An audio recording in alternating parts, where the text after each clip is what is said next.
What's going on, Red Wings fans? Welcome to another edition of the Forecheck, live from Little Caesars Arena. I'm Daniella Bruce, and as always, I'm joined by Kal. Ken, we've got a lot to talk about tonight and a lot going on at the arena, so I'm going to get right into this one. The Red Wings are welcoming the Winnipeg Jets tonight after the second half of a home-and-home. They were in Winnipeg on Tuesday night. Didn't fare so well again. The Red Wings extend their losing streak, and it was another one of those games, Ken, where it felt like one part of the game, a little part. So the end of the second period really went wrong, and then they were just trying to come back, and they couldn't. Well, that's exactly what happened, Daniella, and they played a really good game. They came out, had the first shots, 6 shots in the hockey game, and really controlled most of the play in the Winnipeg zone.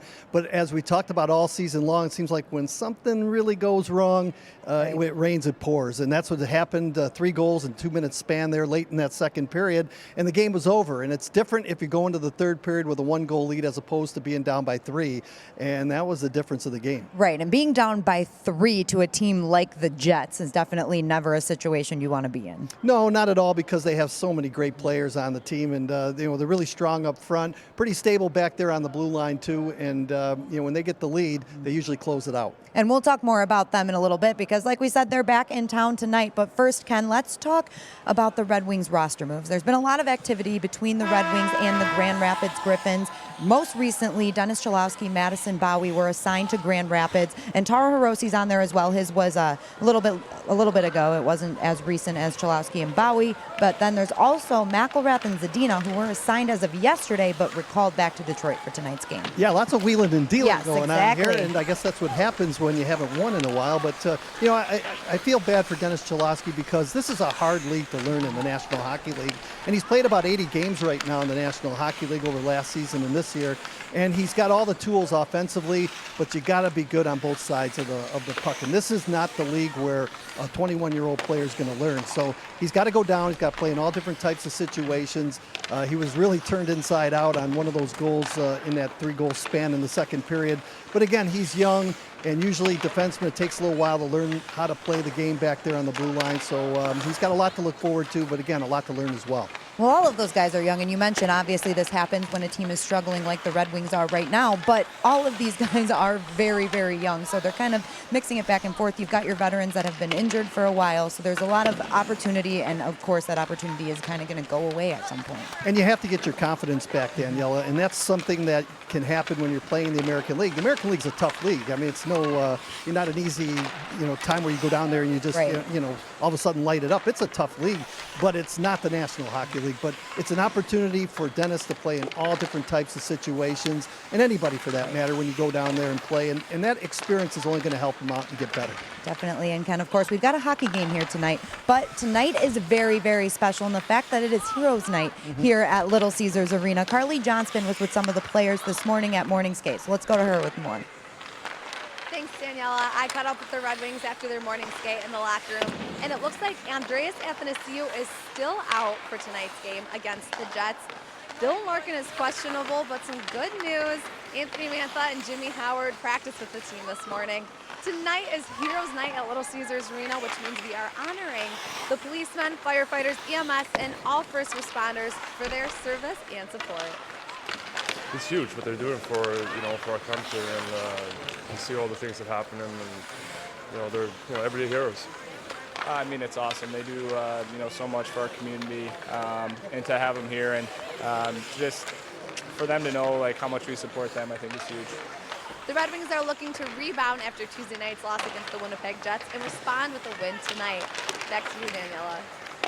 Thank you, Carly and Ken. As they said, how awesome that we're honoring all of our first responders here, including firefighters, police officers, and EMS service teams, technicians, ambulance, everything like that. It's just really great because we don't always take the time to appreciate them, and I think we all need to.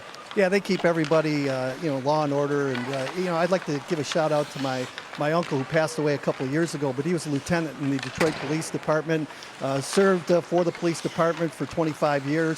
And my brother, Larry, who was a firefighter in Dearborn Heights, and he saved a lot of lives. Like, he always looks at me and says, "Wow, Ken, you got a great job and everything," but you know what? I don't save lives. He does. And so thank you very much, Larry, and for all the firefighters and police officers for what you do. We thank you so much. Those guys are everyday heroes. They're out there every single day keeping us safe and keeping everybody safe.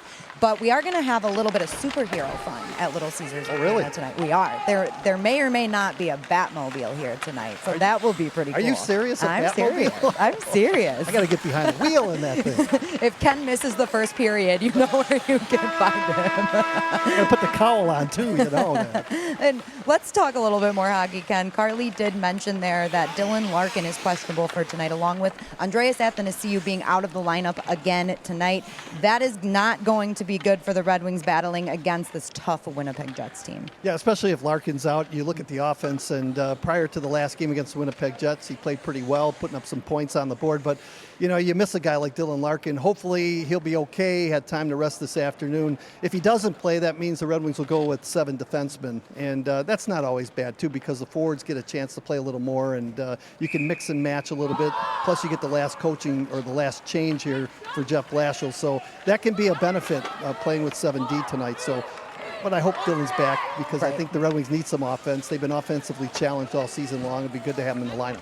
Definitely. Let's take a closer look at the matchup for tonight. It's the Winnipeg Jets and 3 guys on their team that we're going to highlight: Mark Scheifele, Patrick Laine, and Kyle Connor. Now, I'm just listing 3 guys. These are their top 3 point scorers on their roster, and they're all playing really, really well. You can see even their plus minus is great, +3, +7, and even. So they're really good. And then you've got to take a look at guys like Blake Wheeler, who had a 2-point night on Tuesday. And I'm going to mention Andrew Kopp, who also had a 2-point night on Tuesday. And he's from Ann Arbor, so he might have had a little chip on his shoulder going into that game. You know, this just goes to show you how well you can turn things around when you draft well. And it doesn't happen overnight. Winnipeg's drafted a lot of these players, including guys like Kyle Connor and Morrissey and Hellebuck, the goaltender, who's a local product here in Michigan. And when you hit home runs and you pick these guys and they become your core players on your team, you can really change things around in a hurry. But again, it just didn't happen overnight with the Winnipeg Jets. It took over 3-4 years of drafting, solid drafting, but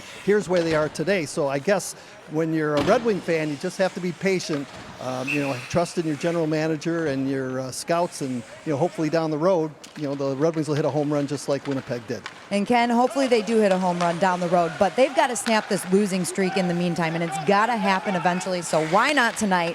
What is it going to take for the Red Wings to beat the Winnipeg Jets? Again, they played really well in that game against Winnipeg, with the exception of the 3 goals there in the last couple minutes of the second period. But I really like the way the Red Wings started. They were in the offensive zone, they were pressuring them, they were on the attack, and that's, again, it sounds simple, but that's the way you got to win the National Hockey League. Doesn't matter who you're playing.